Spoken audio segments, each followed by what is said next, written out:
ሰላም እንዴት ናችሁ? የኢየሱስም የተባረከ መተናል ላይ በማድረግ ጀምሩ። ክብር ሁሉ ለኢየሱስ ይሁን። ኢየሱስ ብቻውን ያድናል። እንግዲህ ምንም ማድረግ አይቻልም። ስሙ ይሄንን ወንጌል ባናቱ ይተከል። የምን ወንጌል ነው የምታወራው? ክብር ይበልጣል። ወንጌል ይላሉ እንዴ? ወንጌል አይደል እንዴ? ስለያዝኩኝ ማንም እየመጣ የሚጨፍርብኝ ቀቅላችሁ ብሉት። ወንጌል ምን አባቱ ያደርግልኛል? በክብር ያልደራደርም እኔ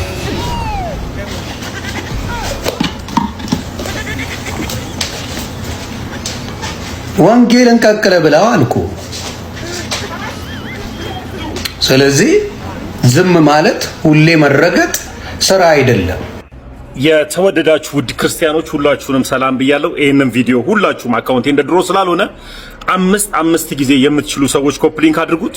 እየገባችሁ አካውንቴን ፎሎ ደግሞም ሼር አድርጉት። ይሄንን ቪዲዮ ወንጌል በአናቱ ይተከል ይላሉ የፕሮቴስታንቶች አስተምህሮ። ማለትም ዮኒ ማኛ በየትኛውም አጋጣሚ ጴንጤን ለመንካት የሚፈልግ የአረቄና የጠጅ ቤት አስተሳሰብ ዮኒ ተናገረ አምጥተ ጴንጤ ላይ መለጠፍ። ካንተ በላይ ወንጌል ላይ ያላገጠ ሰው አለ እንዴ? ካንተ በላይ ለሆድ ብሎ ገደል የገባ ሰው አለ እንዴ? ለጥቅም ብሎ እዛ ጉድጓድ ውስጥ የገባ ሰው አለ? ሳር እያሳዩ እዛ ወስዶ የከተቱ ተመልሰ መጣ ማንም ይናገር ዞረ መጣ ጴንጤን መንካት። በየትኛውም በኩል መጣ ጴንጤን መንካት ነው የሚፈልገው። ጴንጤን ለመናገር ይቅርታ ለቃላት አጠቃቀሜ ከጠጅ ቤት ውጣ፣ ከአረቄ ቤት ውጣ። መጀመሪያ በዚህ ልክ የወንጌል አማኞችን ክፍተት ከምትፈልግ በዚህ ለምን መጽሐፍ ቅዱስን አታነብም? እንደዚህ ጨክነ ለምን መጽሐፍ ቅዱስን አታነብም? ተረታም ደግሞ ያወራል። ተረት በተረት የሆነ ጭንቅላት ሰው አይደለም። ወንጌል ባናቱ ይተከል። የምን ወንጌል ነው የምታወራው? ክብር ይበልጣል። አቀላችሁ ብሉት። ወንጌል ምን አባቱ ያደርግልኛል? በክብር ያልደራደርም እኔ። እንግዲህ ሁሉም ነገር በሶሻል ሚዲያ ተጀምሮ ሲያልቅ ውጤቱ ይሄን የሚሆነው። ይሄን ቪዲዮ ሪፖስት እና ኮፒ ሊንክ በማድረግ ለወንድማችን አድርሱለት። ፎሎ አላደረጋችሁም ፎሎ አድርጉ። እንግዲህ ወገኖች እንደምታውቁት ይሄ ወንድማችን እዚህ ሶሻል ሚዲያ ላይ ነው ጌታን ሲቀበል ያየነው፣ ሲጠመቅ ያየነው እዚህ ሶሻል ሚዲያ ላይ ነው።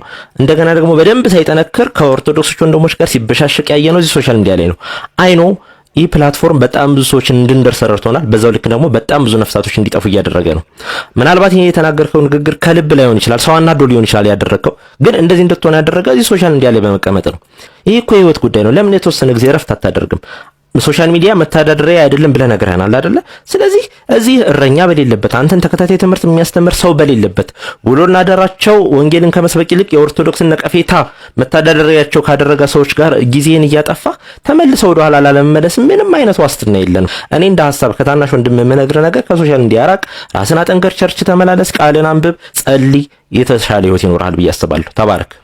የኔም ሐሳብ እንደዚህ ነው። በቃ ሰው አናዶ የሆነ ሰው ነክቶ ሊሆን ይችላል። ይሄንንም ተናገርኩ ከልብ እንዳልሆነ አምናለሁ።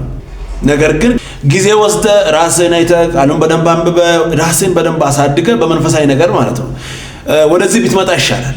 ብዙ ሰዎች ያንተን ውድቀት ይፈልጋሉ። በቃ አንተን እንደምንም አድርጎ ነካክቶ ወደ ታች ማውረድ ነው የሚፈልጉ።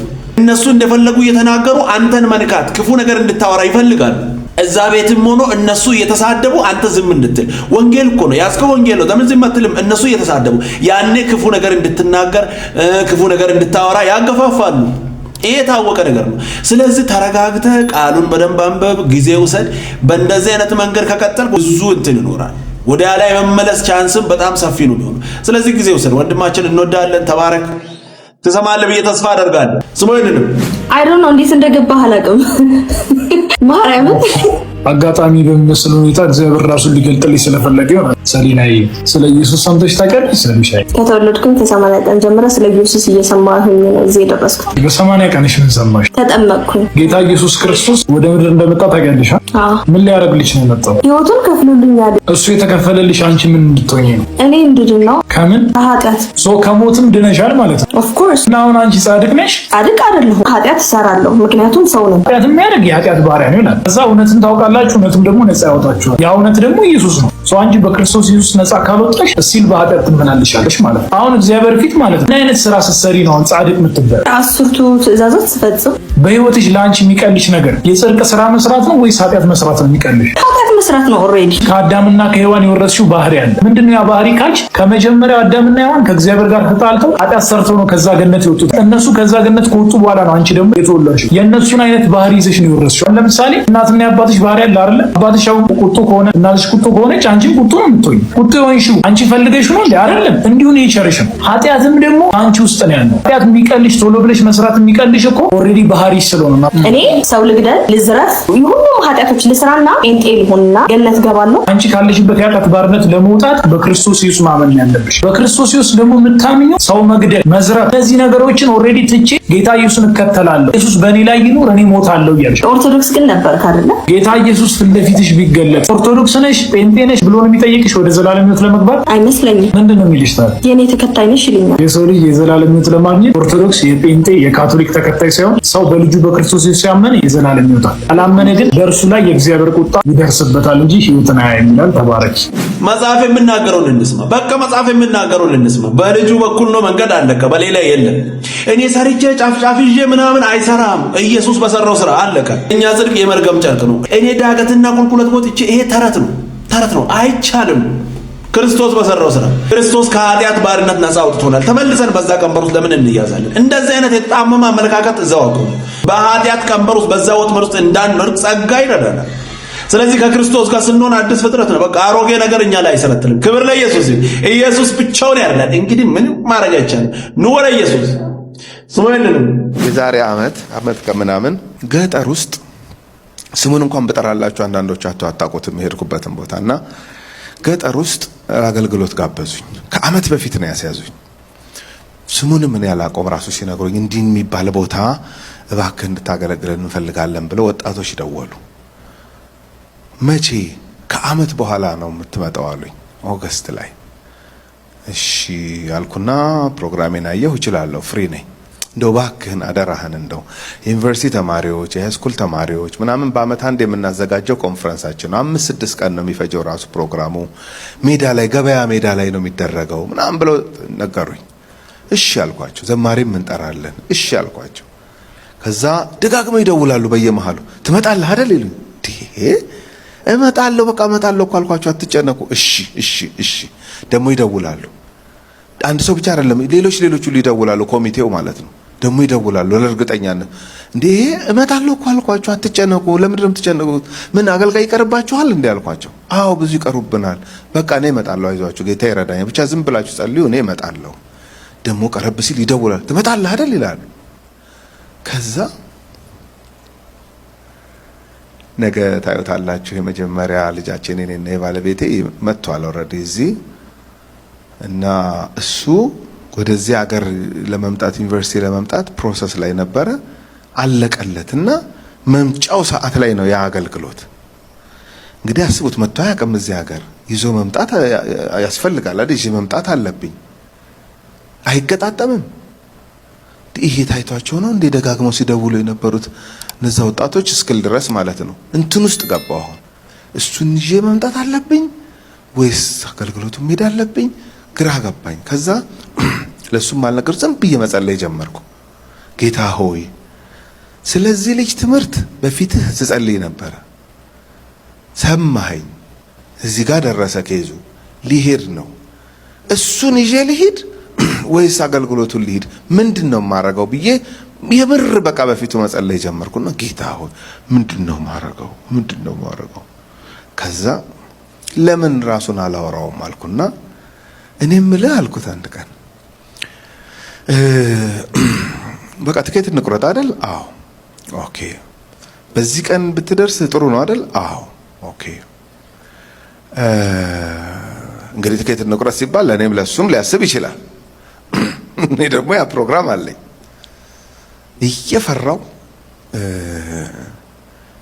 ገርመሃል፣ ገጠር ውስጥ ብዙ ገጠር እንደሚሄድ ያውቃል ከድሮ ጀምሮ። ገጠር ውስጥ አንድ ፕሮግራም አለ እና በጣም ግራ ገባኝ። አንተን ማድረስ እፈልጋለሁ፣ ምክንያቱም አታውቀውም ሀገሩን። አብረን ብንሄድ ብዙ ሳይኮሎጂካሊ ብዙ እንትን እንዳለው አውቃለሁኝ፣ ጥቅም እንዳለው። ግን ደግሞ ይሄ አገልግሎት አለኝ እና እዛው ሳምንት ላይ ነው የዋለብኝ። አሁን ደውዬ ሌላ አገልጋይ ማስያዝ እችላለሁኝ፣ እሺ የሚሉኝ አሉ አገልጋዮች፣ ማስያዝ መቀየር እችላለሁ። ግን ብዙ ውስጤ እንትን አላለ ማለት በጣም ሚስ አንደርስታንድ እንዲደረግ አልፈልግም። ደርሶ እንደዚህ ብላቸው ለነሱ አሁን ምን ያህል ሚዛን ይደፋል ራሱ። አሁን ይሄን እንደዚህ ልጅ ላደርስ ቀበጥ ሊሉኝ ይችላል። ሁሉም በራሱ ኮንቴክስት ነው ነገርን ዲፋይን የሚያደርገው።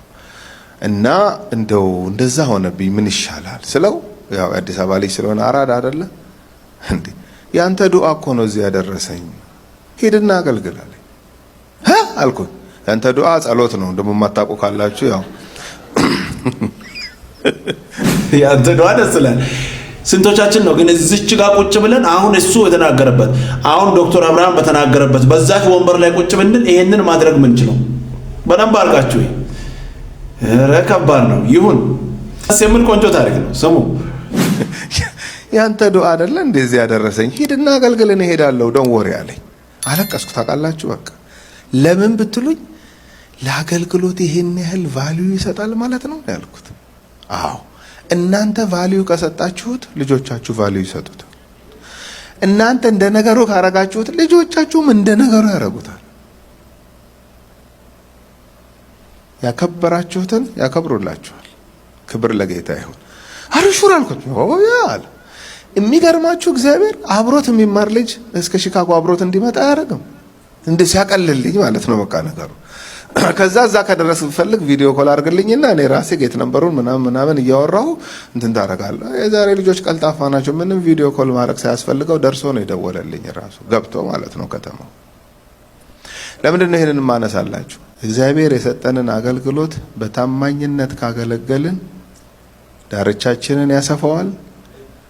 ከክብር ወደ ክብር ይዞን ይሄዳል እንጂ አገልግሎት እንቅፋት አይደለም። አሁን አንዳንድ ጊዜ ሰይጣን ክፉ ስለሆነ ከከበረው ስፍራችን ሊያፈናቅለን ሲፈልግ ሶሻል ላይፍህን እኮ እስኪያናጋ ድረስ እኮ አገልግሎትን እኮ እንደዚህ ትማረግ የለብህም የሚል ድምጽ ያምሰማል አንዳንድ ጊዜ።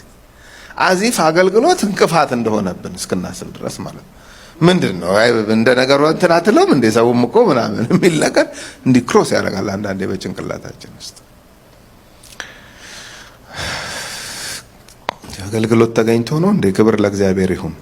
በእውነት ህይወትን ያለመልማል አገልግሎት፣ ህይወትን ያለመልማል። በቃ ህይወት ያለበት ስፍራ ስለሆነ ጌታ ያለበት ስሙ የሚጠራበት ስፍራ ስለሆነ ሳታውቁት ለምልማችሁ ራሳችሁን ታገኙታላችሁ። እና ፈተና የሌለው ነገር አይደለም ልላችሁ ነው፣ ፈተና ያለው ነገር ነው። ፌስፉል ሆነን ልንቀጥል ስንል ላግ እንድናረግ እንደ ነገሩ እንድንይዘው ወርውረው የሚል ነገር ብዙ ሊመጣብን ይችላልና ኮንቪክሽን በጣም ወሳኝ ነው። እኔ ቆንጆና አስተማሪ መልእክት ነው። ስንቶቻችን ነው በእንደዚህ አይነት መንገድ ብንሄድ ይሄንን መርጠን ለአገልግሎት የምንሄደው? ጥያቄ ምልክት፣ እኔንም ጭምር ማለት ነው። እኛ ቀለል አድርገን ያየነውን የእኛ ልጆች ከምንም አይቆጥርም። እውነት እኮ ነው። ቀለል አድርገን እያሳየን ስላሳደገን ምንም ለነሱም እንደዛው ነው የሚታሰበው። ተገኝቶ ነው አገልግሎት። ክብር ለኢየሱስ ይሁን። ኢየሱስ ያድናል። ደስ የሚል ቆንጆ መልእክት ስዋይንንም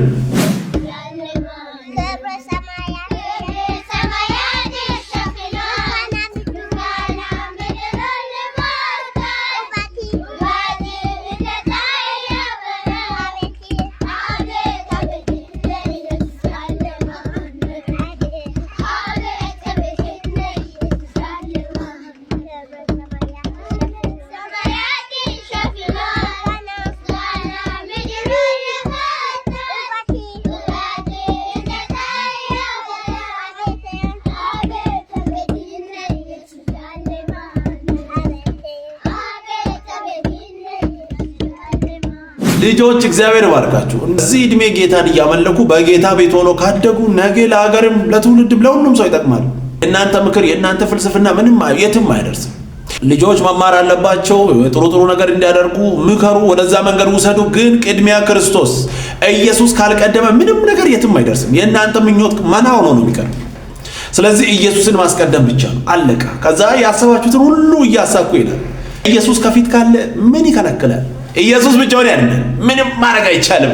ክብር ለኢየሱስ ይሁን። ደስ የሚል ቆንጆ መልእክት። ቀጣይ በሌላ እንገናኛለን። ሰብስክራይብ፣ ሼር፣ ላይክ ማድረጋችሁን እንዳትረሱ። ወዳችኋለሁ። ተባረኩ።